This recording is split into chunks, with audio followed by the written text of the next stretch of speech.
hello everyone की खबर আজি আহিছো বহুত ধুনিয়াখন ঠাই লৈ আৰু ইয়াতে আছে এখন হ্যাঙ্গিং ব্ৰিজ আৰু ইয়াত বিভু মই আমি তিনিওজনে ৰেডি হৈ ললো আৰু গৈ পাই আমি টিকেট ল'ব লাগিব আৰু টিকেট লৈ আগবাঢ়িলো আমাৰ ডেষ্টিনেশ্যনৰ কাষলৈ আৰু ইয়াৰ পাছতে আমি উপস্থিত হলোগৈ মাউৰা ভিলেজত থকা হ্যাঙ্গিং ব্ৰিজখন আৰু এইখন চকচন নতুন ব্ৰিজ খুব ধুনিয়া হৈছিলে চাবলৈ ভিউটো আমি এইফালৰ পৰা যাব লাগিব ওপৰলৈ বুলি আৰু এজনী হল খুবে উৎপাত কৰিছে তাতকৈ আৰু ইয়াৰ পৰা ভিউটো চাবলৈ খুব ধুনিয়া হৈছিলে এখন হৈছে পুৰণা ব্ৰিজ আৰু পুৰণা ব্ৰিজৰ পৰা নতুন ব্ৰিজখন চাবলৈ খুব ধুনিয়া লাগে আৰু চকচন কিমান ধুনিয়া লাগিছে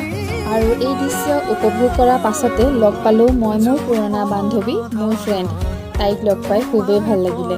আৰু ইয়াৰ পাছত বিভু মই আমি সকলোৱে উপস্থিত হলোহি ব্ৰিজৰ ওপৰত আৰু এয়া হৈছে ব্ৰিজখনৰ দৃশ্য